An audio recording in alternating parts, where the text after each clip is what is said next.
जय हिंद बच्चों। मैं आज आपके सामने समाज के बारे में कुछ चर्चाएं करना चाहता हूं। तो मैं बताऊंगा आज समास इतना इजी है, चुटकियों में आप याद कर लेंगे, ठीक है। और मैं बताऊंगा कि आज समास के कितने भेद हैं, कितने प्रकार होते हैं, आप समास का वास्तविक परिचय कैसे जान सकते हैं। तो आपका most welcome Sonal coaching classes में।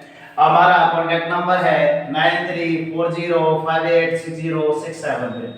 मां सरस्वती कोचिंग सेंटर के नाम पे विश्वविख्यात है, ठीक है, मां सरस्वती जी ने, ठीक है। और यहाँ पे यदि इस चैनल पर नए हैं तो लाइक सब्सक्राइब कर लें। और हाँ, आप यदि मुख्य द्वारा ऐसे यूट्यूब पे भी बोल देंगे, ठीक है, कि हाँ एक बार यूट्यूब पे यदि आप नए हैं तो ऐसे बोल सर्च भी कर सकते हैं इस चैनल को, सोनल कोचिंग क्लासेस। ये देखिए ऐसा आ रहा, ये हमारी छोटी सी छवि है, यहाँ पे ढेर सारे वीडियोस हैं। अभी वीडियो में देख सकते हैं सौरमंडल का एग्जाम्पल बच्चों के द्वारा दिया गया था। FLM में सारी वीडियो पढ़ाई संबंधित है, जितनी भी वीडियो आपको मिलेगी सारी पढ़ाई की। तो आप यदि पढ़ाई करना चाहते हैं, अच्छे से अच्छा बेहतर रिजल्ट लाना चाहते हैं, तो एक बार सोनल कोचिंग क्लासेस आप संपर्क करके जरूर लेंगे, सर्च करके देख लें यूट्यूब पे, ठीक है। बात चलती है समास। तो समास वास्तव में इसकी जरूरत क्यों पड़ी, वास्तव में है क्या ये। तो मैं बता दूं कि समास जो आपके एक ऐसा शब्द है जो उसको संक्षेप रूप में लिखा जाता है। क्या है? समास एक ऐसा शब्द है जिसको आप संक्षेप रूप में लिख सकते हैं, लिखा जाता है। जैसे कि यदि कोई एक सेंटेंस से लिखते हैं कि मैं पेट भरकर खाना खाता हूं, मैं पेट, है ना, भर कर खाना खाता हूं, है ना, मेरा पेट लंबा है, लंबा है। अब कौन सा इतना लंबा सेंटेंस लिखा है तो इसको सीधे आप लिख देंगे क्या, पेट भर, है ना। ऐसा एक शब्द आया होगा, इसको लिख देंगे आप लंबोदर, ठीक है, गजानन। ऐसे ढेर सारे आपको सेंटेंस मिले होंगे, ठीक है। तो सबसे पहले मैं बता दूं कि समास की आवश्यकता क्यों पड़ी। तो समास की आवश्यकता इसलिए पड़ी क्योंकि यदि हमें किसी भी चीज के बारे में बताना हो तो संक्षेप से संक्षेप, छोटा छोटा रूप बताना, मैं इसलिए इसको क्या है, समास की आवश्यकता पड़ी। अब वास्तव में ये आता है कि समास के भेद कितने देखे गए। तो समास के आपके 6 भेद देखे गए। कितने बच्चों? 6 भेद देखे गए।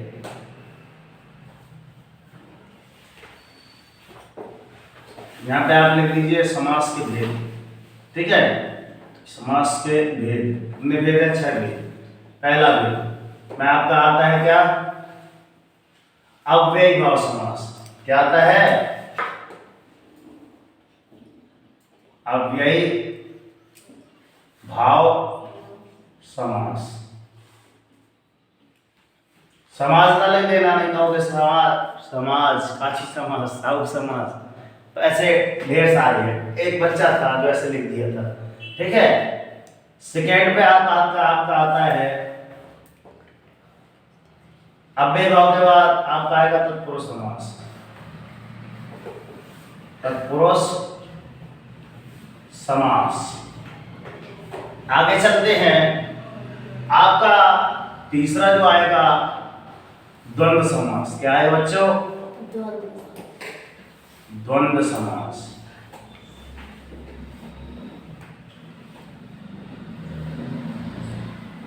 द्वंद्व समास। चौथा आपका आएगा, क्या आएगा? द्विगु समास। कौन सा आता आपका? द्विगु समास। द्विगु समास। उसके बाद आपका आता है 5वां पॉइंट, कर्मधारय समास। क्या आता है? कर्मधारय समास।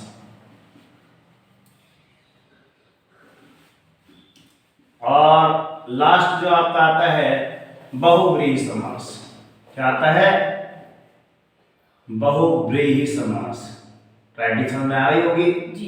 ठीक है, ये आपका पहला आ गया, ये आपका दूसरा तत्पुरुष समास आ गया, तीसरा आपका आ गया द्वंद्व समास, चौथा आपका आ गया द्विगु समास, पांचवा आपका आ गया कर्मधारय समास, छठवां आपका आ गया बहुव्रीहि समास। अब मैं बात करता हूं इनके पहचान की। क्या हुआ? बहुव्रीहि समास है ना।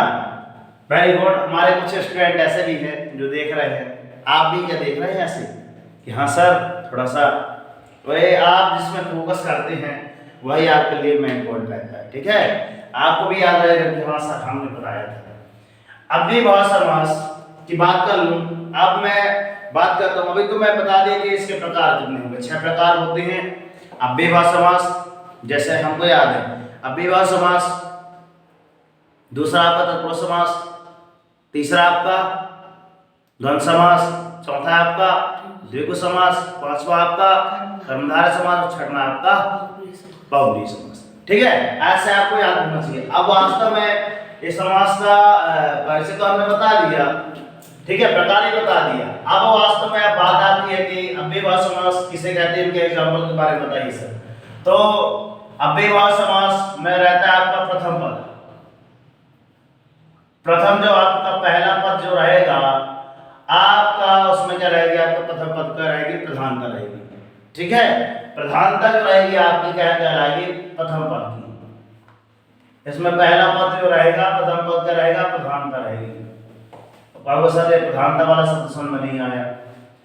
अव्यय परिचय आपने कभी पढ़ा होगा, वा या से, तो है ना, ऐसे ऐसे शब्द जो आते हैं वो आपके अव्यय परिचय में आते हैं। ठीक है, अब मैं बता दूं, यदि एक एग्जांपल के थ्रू बताऊंगा तो जल्दी समझ में आ जाएगा। ठीक है, तो एग्जांपल में पहला उदाहरण आप ले सकते हैं।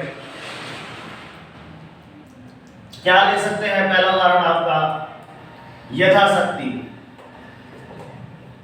यथाशक्ति है ना, तो यथा शक्ति। अब यथाशक्ति का एग्जांपल हमने क्यों दिया? प्रतिदिन का एग्जांपल दे देते सर। तो मैं ये बता दूं कि ये जो आप देख रहे हैं इसमें आपकी शक्ति कितनी लग रही है, कितनी खर्च कर रहे हैं। आपकी शक्ति क्या है कि एक बार में याद कर पाएंगे? नहीं कर पाएंगे। तो क्यों नहीं कर पाएंगे? क्योंकि बार बार नहीं देखेंगे। थोड़ा सा एक बार से 2 बार वीडियो जरूर देख ले, ताकि आपको अपने आप ये बात जब अपन बार बार चीजें करते तो रट जाती है। तो यदि आपको रटना है तो बार बार देख लेंगे। तो यथाशक्ति, यथाशक्ति में आपका प्रथम पद की प्रधानता रहेगी, द्वितीय पद आपका ये शक्ति कहलाता है। इसमें आपका भी द्वितीय पद ये कहलाएगा, प्रथम पद ये कहलाएगा। ठीक है, अगर और एग्जांपल के थ्रू मैं अपना नाम बता दें, जैसे हमारा नाम सोनल है ना, तो नल तो आपने ढेर सारे देखेंगे, एग्जांपल पर बता रहे हैं। नल तो आपने ढेर सारे देखोगे, देखो ना, मगर ऐसा नल जो क्या करता हो, सो देता हो, उसको सोनल कहते हैं। ठीक है, ठीक है।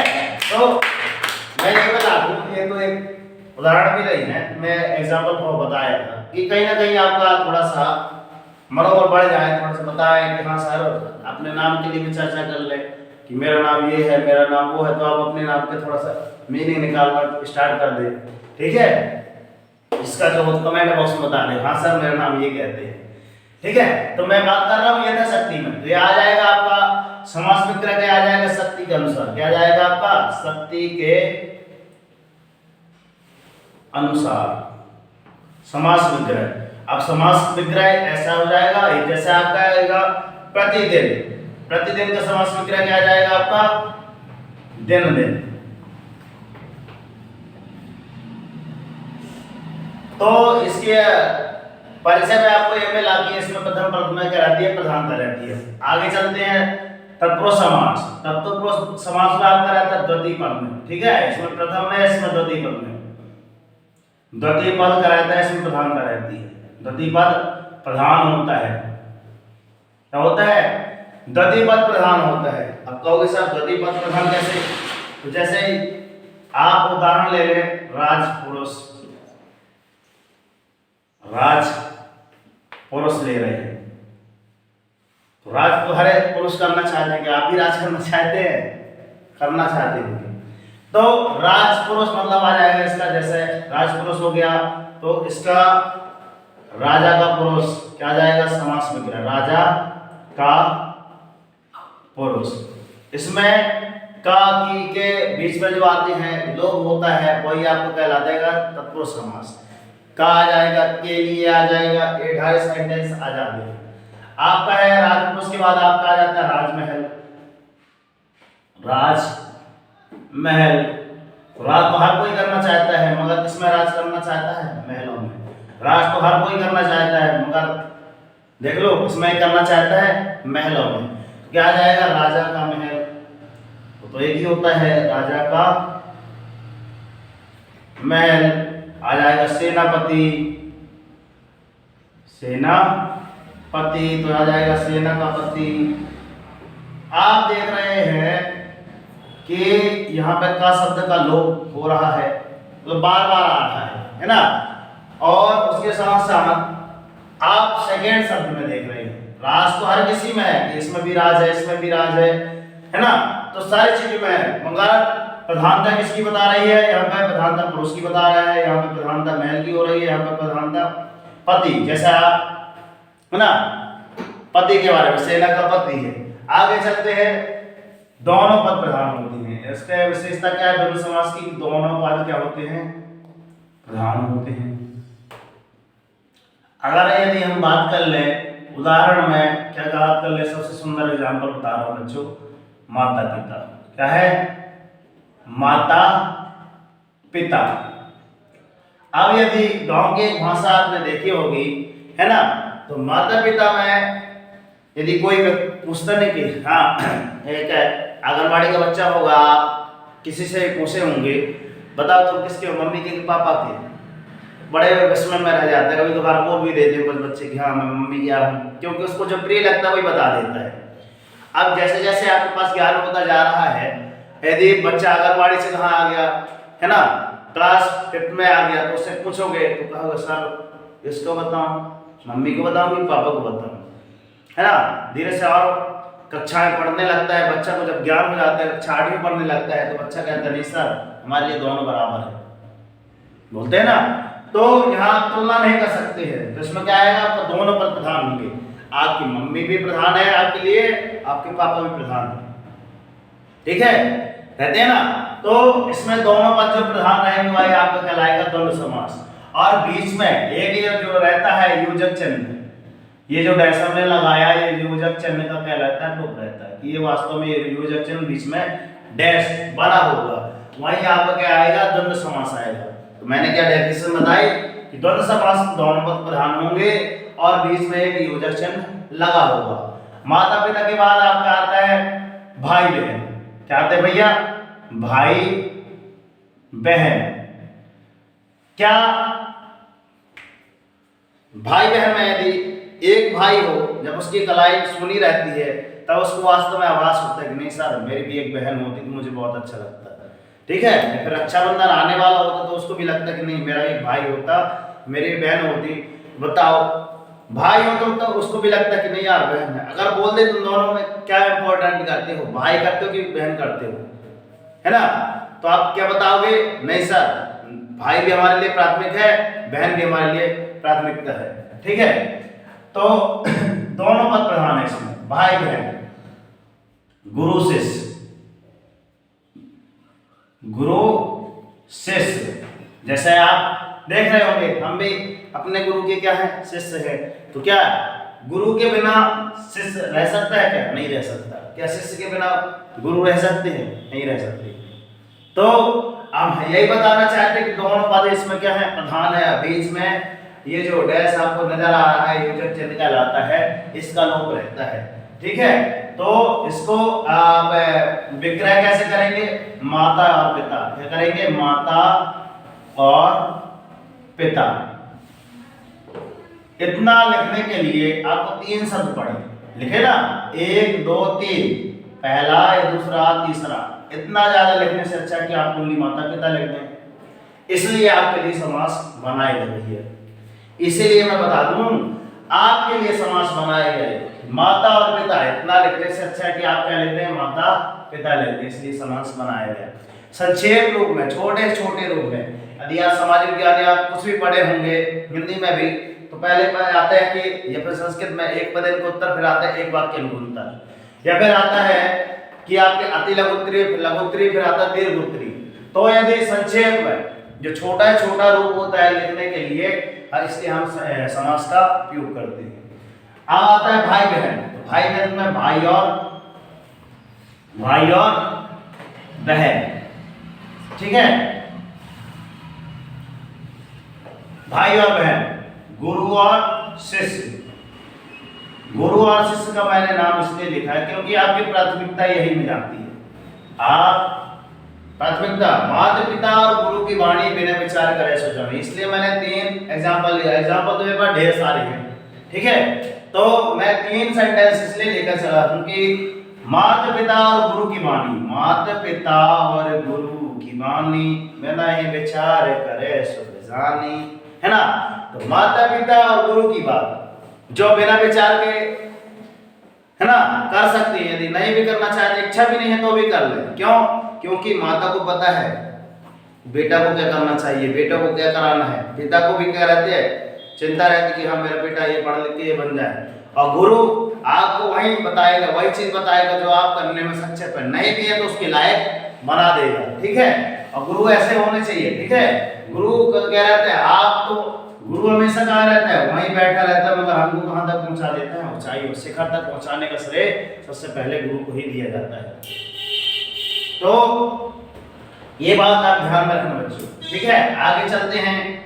द्विगु समास। द्विगु समास मतलब होता है प्रथम पद होता है आपका संख्यावाची। क्या होता है? प्रथम पद आपका होता है संख्यावाची। क्या होता है? प्रथम पद संख्यावाची होता है। क्या होता है? संख्यावाची। अब कहोगे सर संख्यावाची क्या है? तो संख्यावाची से ही नाम समझ में आ रहा है कि इसके प्रथम पद में आपको क्या समझ आएगा, संख्या लिखी होगी 1 2 3 4 5 6 ऐसा लिखा होगा उस समास में, तो वही आपको क्या कहलाएगा, द्विगु समास। यदि मैं बोल दूं क्या, चौराहा, क्या बोल दूं, चौराहा, और क्या बोल दूं, तिराहा, क्या बोल दूं, नवरत्न, ऐसे ढेर सारी, 2 मंजिले, ऐसे ढेर सारे आपके आ जाएंगे। तो पंचवटी आ जाएगा, पंचनाम बटानाम समाहारा, पंचवटी। ये संस्कृत में मैंने बताया था समथिंग, पिछली वीडियो आप जरूर देख लें, संस्कृत की वीडियो पढ़ी होगी, उसमें संस्कृत के एग्जाम्पल बताए थे, उदाहरण उसी के बताए थे। अब इसमें है प्रथम पद। प्रथम पद मतलब ये, चौ मतलब होता है 4, ती मतलब होता है 3, और नौ मतलब होता है 9, और पंच मतलब होता है 5,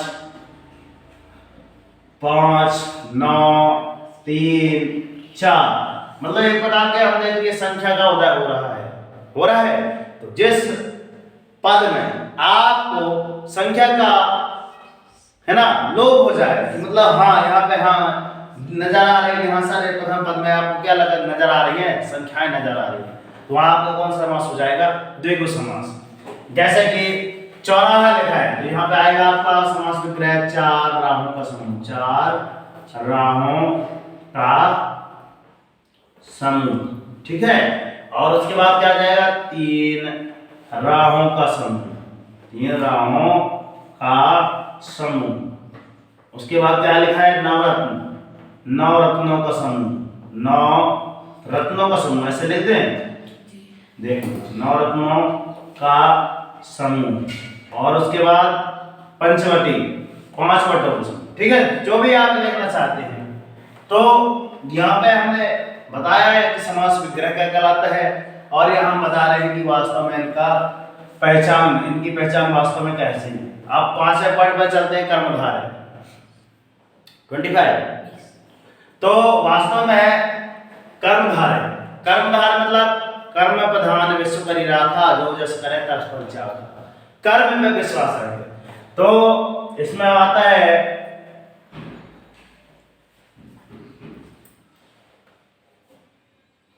मनोज भैया आपको कॉल आ रहा है, थोड़ा रुक के बात करेंगे, ठीक है।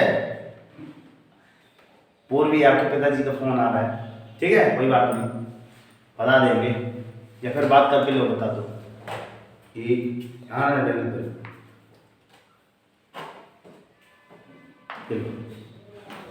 बात करके बता दो, पापा से बात कर लो कि थोड़ा सा यहाँ क्लास चल रही है, ठीक है। कर्म प्रधान, कर्म प्रधान में इसमें लगता है कि प्रथम पद आपका क्या रहता है, विशेष, आवाज नहीं आ रही, जाके चेक करो, ठीक है। थोड़ा समझ आते हैं। एक बच्ची है, उनके पिताजी का कॉल आया कि हाँ रिवीजन क्लास चल रही थी।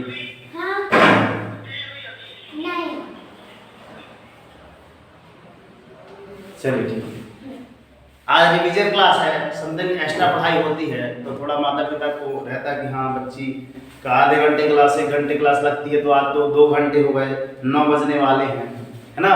तो सभी को चिंताएं रहती हैं। मैंने बताया ना, अब भी बताया जस्ट, ये देखो माता और पिता, माता और पिता से ज्यादा किसी को तुम्हारी चिंता नहीं रहेगी, सही बात है, ठीक है। वो एग्जाम्पल देखो, उदाहरण भी आ गया सामने, अभी आ गया, ठीक है, कोई बात नहीं। आगे चलते हैं, यहाँ पे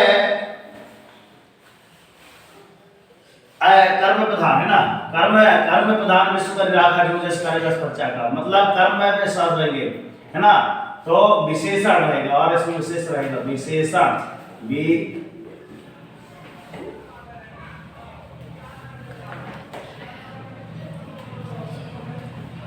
प्रथम पद और द्वितीय पद, द्वितीय पद रहेगा आपका संज्ञा और प्रथम पद आपका रहेगा क्या, विशेषण। इसकी संज्ञा की जो विशेषता बताएगा।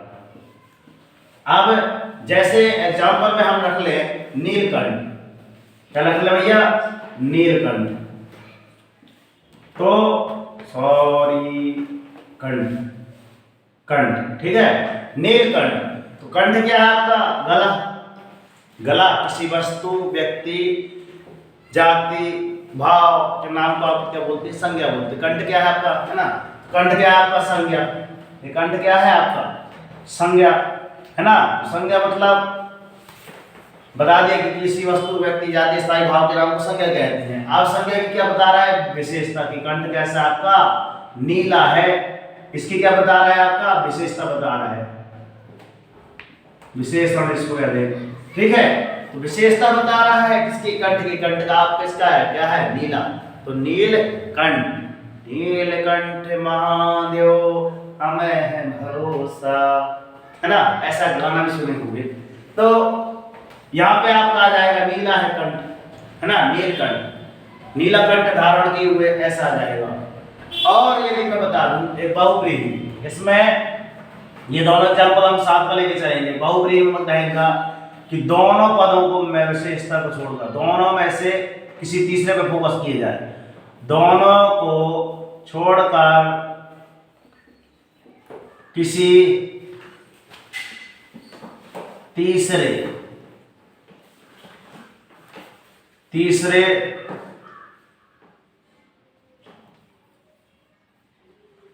व्यक्ति या वस्तु के बारे में बताया जाए, तीसरे व्यक्ति की चर्चा की जाए, वहां पे आपका बहुब्रीहि समास होता है। जैसे मैं एग्जांपल इसलिए ले लिया जस्ट अभी एक साथ इसमें समझा रहा हूं ताकि जल्दी समझ आ जाएगा। नीलकंठ,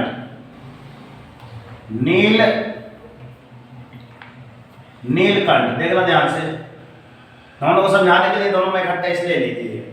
नीलकंठ मतलब नीला है कंठ, है ना, नीलकंठ एक प्रकार का आपका आ जाएगा पक्षी, क्या आएगा, पक्षी की बात कर रही है, इसका कंठ क्या हो, नीलकंठ, नीलकंठ एक पक्षी का नाम है नीलकंठ।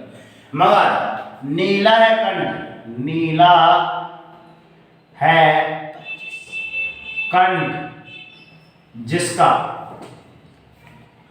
अर्थात भगवान शिव शंकर, क्या आएगा, भगवान शिव शंकर,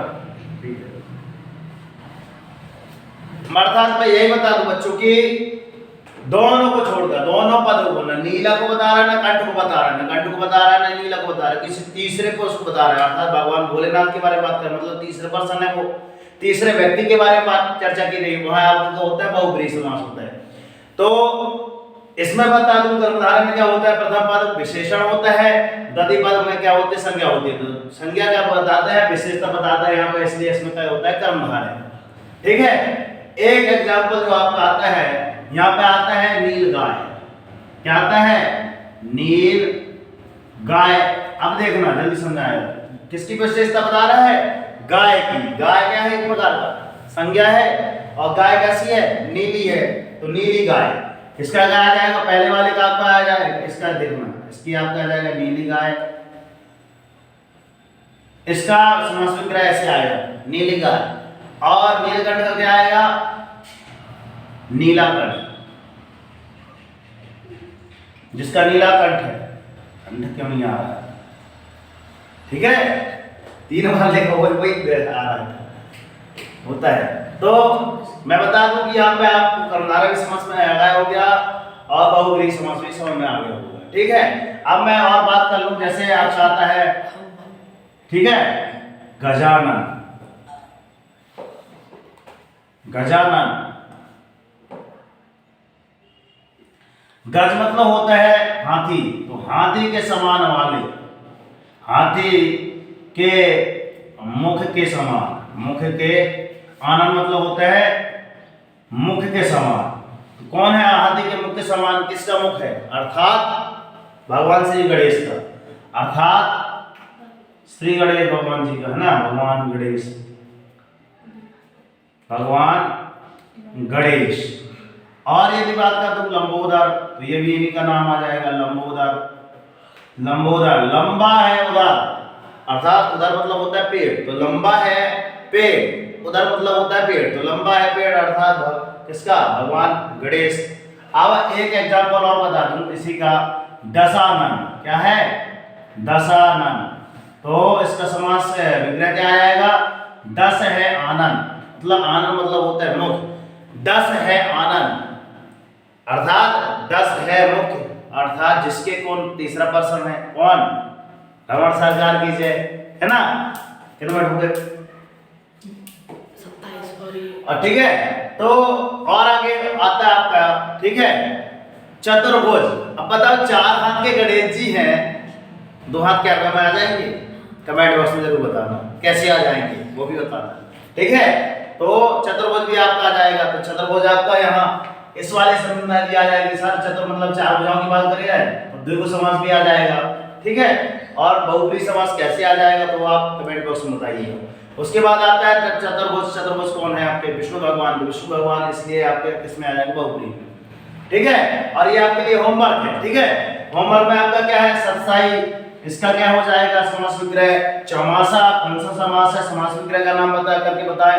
नर नारी में कौन सा समास है, ठीक है, कार्य कक्ष में कौन सा समास है, समास विग्रह भी करके बताइए। तो ये आपका कहलाता है समास, ये आपका समास विग्रह, समास का नाम ऊपर लिखा है सबसे पहले।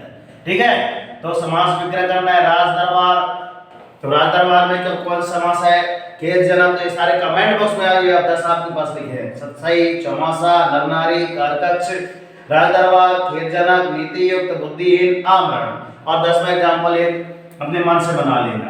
ठीक है, और यदि सारे आपको आते हैं, नहीं आते तो मिलते हैं नेक्स्ट वीडियो में उदाहरण के साथ। ढेर सारे एग्जांपल लेके चलेंगे और ढेर सारे एग्जांपल के बारे में बताएंगे। समथिंग 30 से 35 एग्जांपल बताएंगे, तो आपका पूरे डाउट क्या हो जाएंगे, क्लियर हो जाएंगे। ठीक है, और 29, तो मैं यही बताना चाहूंगा कि जैसे हमने बताया कि समास के कितने भेद है, 6 भेद है, पूरा डिस्कशन बताया कि अव्ययभाव समास क्या है, तत्पुरुष समास क्या है, द्वंद्व समास क्या है, द्विगु समास क्या है, कर्मधारय समास क्या है, बहुब्रीहि समास क्या है। ठीक है, तो बहुब्रीहि समास के बारे में, सारी चीजों के बारे में यदि आपको अच्छा लगा हो तो प्लीज कमेंट बॉक्स में एक लाइक, सब्सक्राइब, और कमेंट बॉक्स में जय हिंद, वंदे मातरम, भारत माता की जय लिखना जरूर न भूलें। ओके, और यदि ये वीडियो आपको अच्छी लगी हो तो अपने एक है नियर डियर, जो आपका सगा दोस्त हो, उसको जरूर शेयर करना। ठीक है, मैं आपके माता पिता को एक बार प्रणाम करता हूँ, नमस्कार करता हूँ, और उसका तहे दिल से धन्यवाद, उनका तहे दिल से धन्यवाद करता हूँ कि आपने इतना महत्वपूर्ण समय दिया।